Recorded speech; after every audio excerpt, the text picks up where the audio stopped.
제목으로서 오늘의 본문의 말씀을 의지해서 피차간의 은혜를 나누고자 합니다.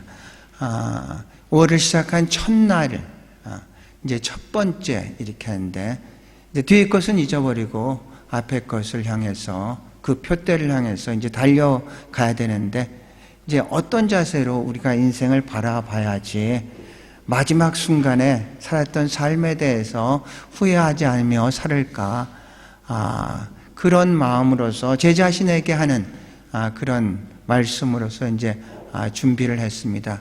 우리가 과거를 돌아볼 때 그것이 영광이었든지 실패였든지 자꾸 과거를 뒤로 보면은 우리가 앞으로 가야 될 그 길을 가지를 못하게 됩니다. 실패를 했을 때는 실패 끈에 묶여가지고 미래 바다로 항해하지 못할 때도 있고, 내가 과거에 누렸던 그 영광에 함몰되어서 내일을 향해서 나가지 못할 때가 이제 있다는 얘기입니다. 그래서 우리가 살아가면서 자꾸 뒤를 돌아본다는 것은 우리가 앞을 가는 그 에너지를 분산하는 것이고 올바로 방향을 찾지 못합니다. 유시화 그 시인이 쓴 게 그런 게 있습니다. 날아가는 새는 뒤를 돌아보지 않는다고 이제 그렇게 얘기를 합니다. 날아가면서 자꾸 뒤를 돌아볼 수는 날 수가 이제 없지 않습니까? 그래서 인생이란 무엇인가? 이제 제 이야기보다도 톨스토이의 얘기로서 이제 이야기를 잠깐 생각했으면 좋겠습니다. 톨스토이는 인생이란 무엇인가를 이렇게 얘기를 했습니다. 나그네가 길을 가고 있었는데 갑자기 무서운 사자가 막 쫓아와요. 그러니까 나그네가 너무 두려워서 막 도망가다가 마침 옆에 우물이 이제 큰 게 있어가지고 그 우물 옆에 이게 나무 이제 그 끈이 있어서 그거를 타고 우물 속으로 탁 일단 피해요. 그런데 내려가려고 했더니 밑에는 독사들이 우글거리고 있었고, 이제 위에는 이제 사자가 이제 기다리고 있고, 그러니까 올라가지도 못하고 내려가지도 못하고 그 넝쿨을 잡고 있는 그때 위에서 이제 벌통에서 꿀이 딱 떨어지는 게 입으로 딱 들어와요. 그러니까 그 꿀을 먹으면서 이 밑에 것도 잊어버리고 위에 것도 잊어버리고 거기에 집중하고 있다가 이렇게 다 잊어버리고 그 순간에 집착하면서 사는 것이 그게 인생이다. 이렇게 얘기를 해요. 그런데 거기에 끈에 흰쥐와 검은쥐가 자꾸 그 끈을 갖다가 갉아먹습니다. 그러니까 이 끈은 언젠가는 끊어질 텐데, 그럼에도 불구하고 현재 꿀에 그 맛에 매력에 빠져가지고 그 다른 것들을 이제 잊고 있다는 얘기죠. 그 흰쥐는 낮이라는 것과 그 검은쥐는 이게 밤이라는 시간입니다. 그러니까 낮과 밤이 이제 가면서 점점점 그 끈은 이제 약해진다는 얘기죠. 그러다가 어느 날 정말로 예상치 못하게 이제 죽음이 가까이 사람들한테 오죠.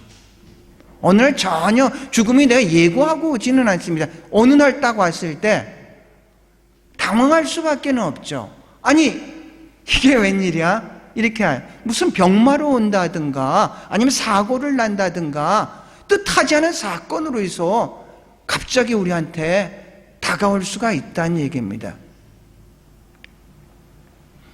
죽음이 갑자기 다가올 때 이 죽음에 대해서 한 30년 이상 그러니까 연구를 해서 엘자베스 퀴블러 로스라는 사람이 있습니다. 이분은 너무 죽음에 대해서 이제 호스피스에서 연구를 하다 보니까 사람들이 이분한테 별명을 짓게, 당신은 죽음의 여의사다, 이렇게 별명을 진 사람입니다. 그런데 이분은 그런 얘기를 들을 때마다 나는 죽음의 여의사가 아니라 나는 삶을 어떻게 살아가야 될 것인가를 알기 위해서 죽음을 연구하는 그런 사람이다라고 이제 얘기를 합니다. 그러니까 삶이라는 것은 죽음 앞에 있을 때 진정으로 이게 삶이구나를 우리가 알 수가 있는 것 같습니다. 그래서 사람들은 갑자기 온 죽음에 대해서 5가지 반응을 보통 한다고 합니다. 첫 번째 반응은 부정을 한다고 합니다. 예를 들어서 당신 이제 암인데 6개월분이 못 살아. 이렇게 하면 제일 먼저 반응하는 게 이거 잘못된 거야. 진단이 잘못 내렸어. 부정을 하면서 여러 가지의 병원을 이제 거치면서 자기가 정말로 암이라는 것을 이제 깨닫고, 그 다음에 두 번째 반응은 이제 분노를 한다고 합니다. 왜 나냐? 저 사람은 술도 많이 먹고 난 술도 안 마시고, 저 사람은 담배도 피고 난 담배도 안 피고, 나는 신앙생활도 열심히 하는데 그 많은 사람 중에서 왜 나냐? 해가지고 이 분노가 일어난다 합니다. 맨 처음에는 부인을 했다가 그 다음에 분노가 일어났다가 그 단계가 지나가면 박연을 한다 합니다. 타협을 한다 합니다. 하나님, 내가 정말 지금까지는 이렇게 살았지만 이번 한 번 더 기회를 주신다면은 제가 잘 살겠습니다. 신앙생활 잘 하겠습니다. 정말로 주님 중심으로 살겠습니다. 이렇게 이제 박연을 이렇게 하다가 그 다음 단계는 이제 디프레스가 된다. 우울증에 딱 빠진다. 우리가 그 용어 중에 증이란 말과 감이란 말은 이렇습니다. 그러니까 증이라 들어가면은, 신드롬이라는 말이 들어가면은 그 감정이 2주 동안 계속, 그러니까 시간으로 따져서 2주 이상으로 계속 가면은 이것은 증으로, 무슨 우울증으로 하는데, 우울감은 누구나 가지고 있는 겁니다. 우울감은 어떤 우리가 마음의 감기라고 얘기를 합니다. 누구든지 업 앤 다운을 계속하는 거, 우울감은 빠졌다가 즐거움을 빠졌다가 이제 그거는 그래서 마음의 감기라고 하는데, 이런 증상이 2주간 계속 지속되면은 그때는 이제 우울증이라고 합니다. 타협을 했다 그 다음에 우울증으로 빠지고 마지막 순간에는 포기를 하면서 그거를 이제 수용을 하게 되는 이런 5단계라는.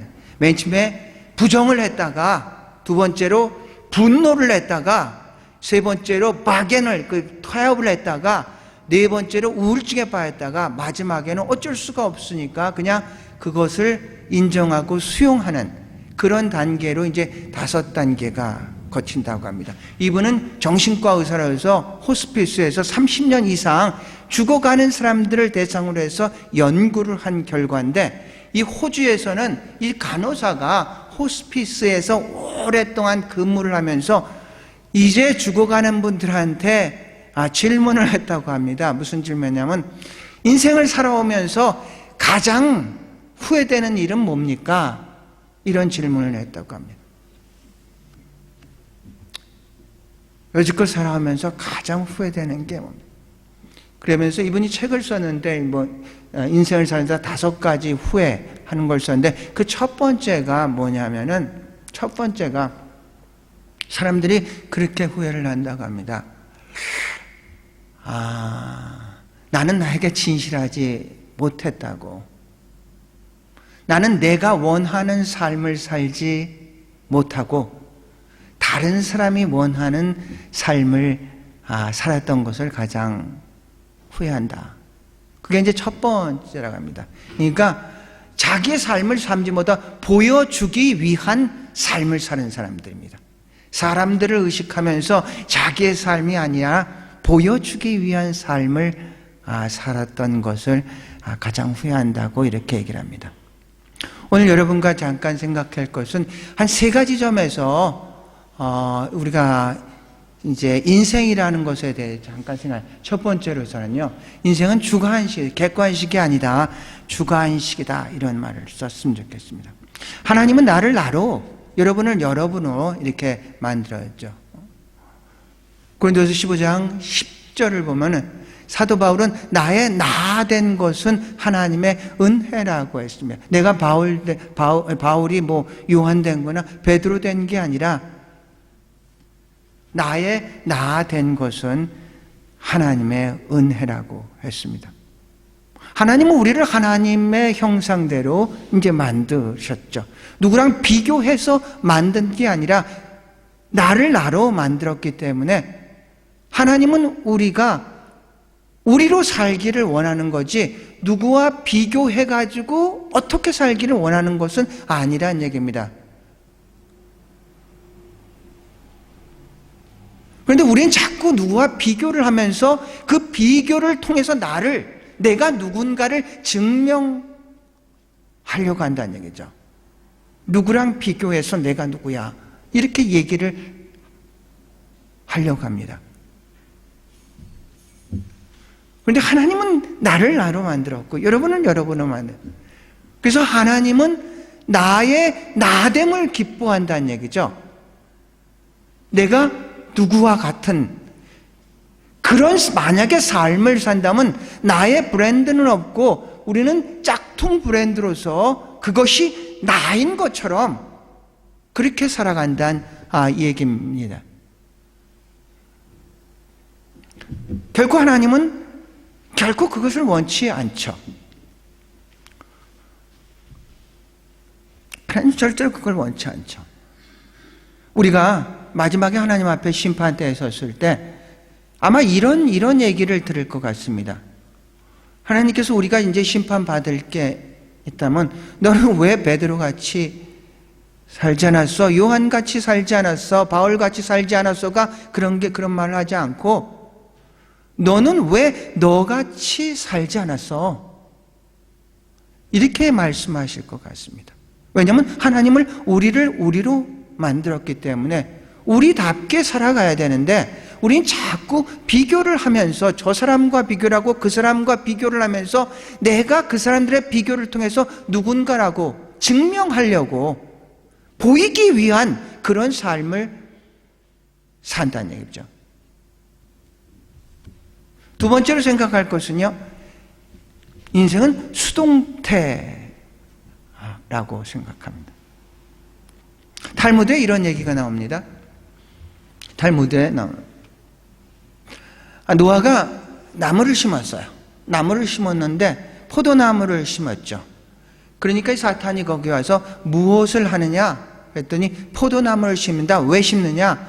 이 포도나무는 이 과실을 통해서 사람들도 뭐 길게 했지만 이것을 갖다가 술을 만들어 가지고 사람들한테 즐겁게 하기 위해서 심는다 그랬어요.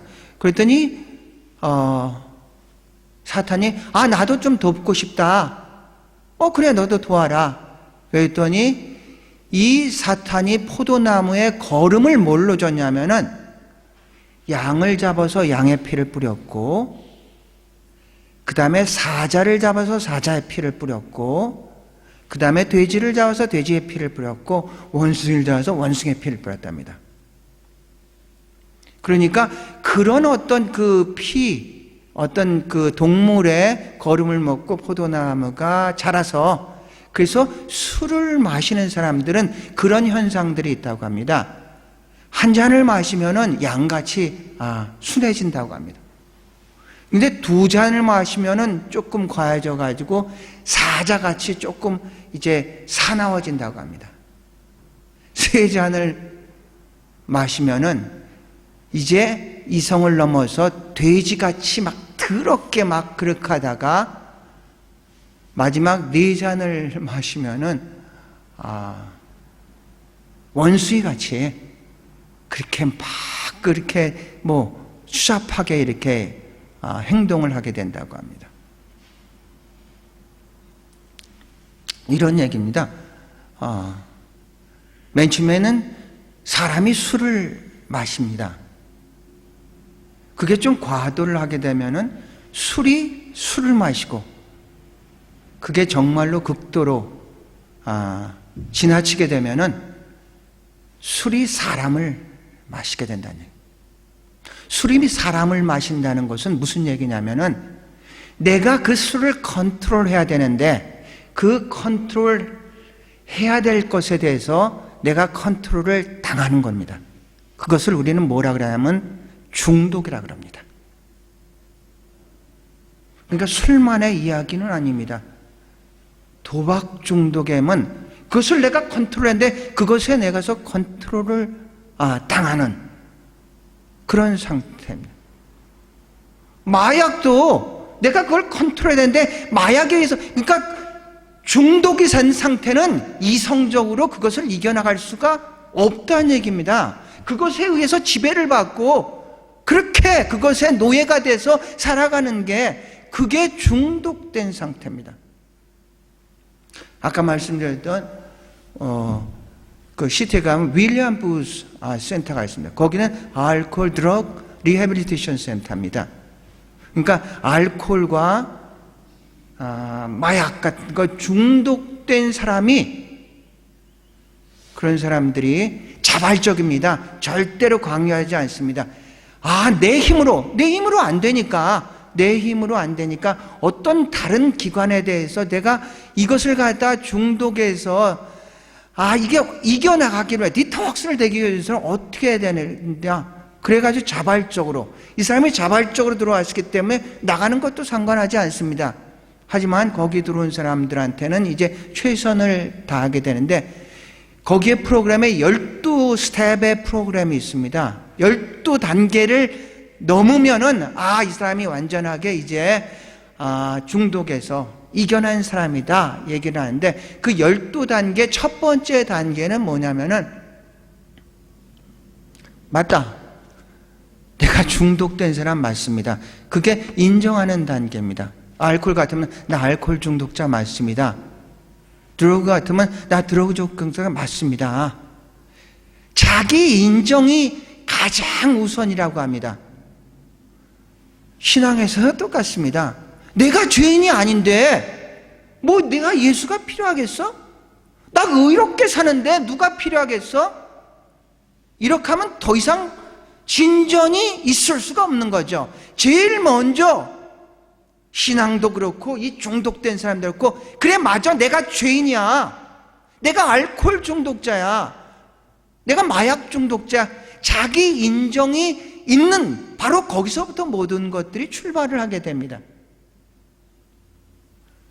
제일 먼저 그래서 맞아, 알코올 중독자, 이게 첫 번째 단계고요. 두 번째 단계는, 그런데 내 힘으로서 내 문제를 해결할 수가 없어. 이게 두 번째 단계입니다. 그걸 인정하는, 나는 알코올 중독자 많은데 내 힘으로는 내가 어떻게 할 수가 없어. 두 번째 단계고요. 세 번째 단계는, 그래서 나보다 강한 어떤 절대자, 신이 나에게 필요해. 이 3단계를 무사히 넘어가게 되면은 나머지 4단계부터 12단계까지는 그냥 갈 수 있다. 가장 사람들이 거기에 들어왔다가 퇴소하는 가장 많은 이유가 이 3단계를 거치지 못하기 때문에 나간다고 합니다. 그런데 이 3단계를 통과한 사람들은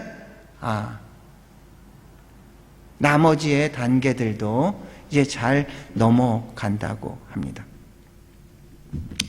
우리가 성령 충만이라는 단어를 쓰지 않습니까? 충만이라는 단어는 지배를 받는다.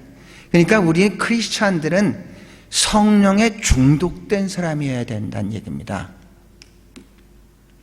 알코올 중독자가 알코올 중독에 의해서 알코올에서 끌려가고 마약에 의해 가서 파멸되지만, 성령에 중독된 사람, 성령의 지배를 받는 사람은 그 성령을 통해 가지고 우리가 바라지도 않았고 기대하지도 않았었던 놀라운 사건들이 우리를 통해서 계속해서 일어나갈 줄로 믿습니다. 저러한 중독은 죽음으로 이르겠지만, 성령으로서 충만한 사람, 성령의 지배를 받는 사람들은 생명으로, 충만으로 이어질 줄로 믿습니다. 에베소 5장 18절 같이 한번 크게 읽어볼까요? 시작. 술 취하지 말라. 이는 방탕한 것이니 오직 성령의 충만함을 받으라. 세 번째입니다. 마지막. 인생은 진행형입니다. 바로 오기 전에 유튜브에서 뭘 틀었냐면요. 이진관이 부른 인생은 미완성 노래를 들어서 인생은 미완성 쓰다가 만 편지 그래도 우리는 곱게 써나가야 돼. 그럼 인간은 휴먼 비잉이라죠. ing 진행형이라니. 인간은 된 존재가 아니라 되어가는 존재고 인생은 완성형이 아니라 이제 진행형이죠. 오늘 본문에도 잡힌 바 된 그것을 위해서 우리가 이제 앞으로 계속해서 달려가는 경주자, 그러니까 신앙인은 믿음의 바통을 들고 계속해서 표대신 예수 그리스도를 향해서 달려가는 그런 경주자입니다. 인생은 단거리가 아니라 장거리입니다. 단거리는 순발력이 있어야 됩니다. 단거리는 그러니까 이게 딱 치고 나갈 때 이게 빨리 이제 나가야 되죠. 그런데 장거리는 지구력이 있어야 됩니다. 인생은 단거리가 아니라 이제 장거리입니다. 지구력이 있어야 돼요. 가다가 돌부리에 넘어질 수도 있어요. 뜻하지 않은 장애물들이 등장할 수 있죠. 넘어진 자가 실패한 자가 아니라 넘어져서 일어나기를 포기한 사람이 그 사람이 실패한 사람입니다.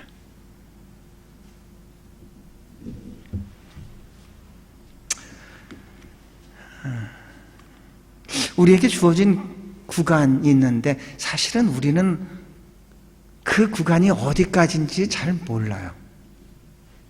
어디에서 우리의 삶이 마무리가 될지는 아무도 모르죠.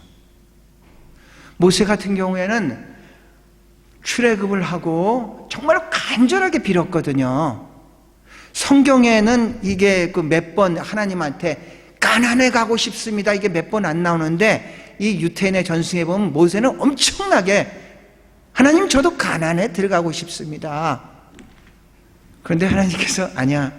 너는 그냥 모압 평지 바로 요단강 앞까지만 가는 게 너의 역할이야. 거기까지야. 그 나머지는 여호수아에게 넘겨. 이게 하나님의 뜻이었습니다. 우리도 뭔가를 할 때 정말로 내 때에서 뭔가를 딱 이루기를 원하고 어떤 결과물을 딱 나타나기를 원하고 그러면서 이제 오늘을 살아가는데 그런데 그게 다 사람들에게 이루어지는 것가 아니죠. 그래서 포기하고 싶죠.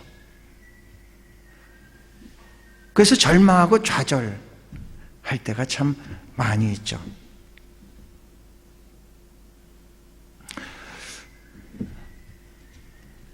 우리는 절망은 죽음에 이르는 병이라고 이제 얘기를 합니다. 이제 게르게고르가 그런 얘기.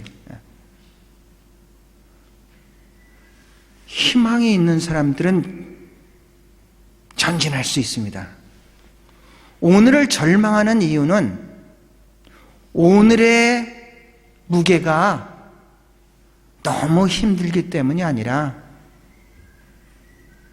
내일이 없을 때 오늘의 사람들은 절망하게 됩니다.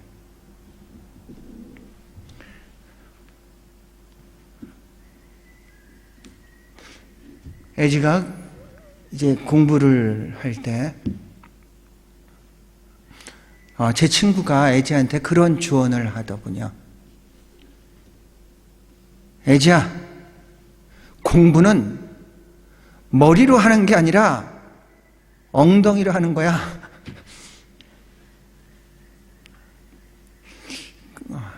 그런 말을 잘 새겨 들었는지는 잘 이제 모르겠는데, 그렇죠. 5월을 시작한 첫날입니다. 5월 마지막 30일 날, 5월도 하나님의 은혜였다, 이렇게 고백할 수 있기를 축복합니다. 어떻습니까? 인생이란 무엇입니까? 우리가 우리대로 인생은 주관식입니다. 인생은 수동태고 인생은 진행형입니다.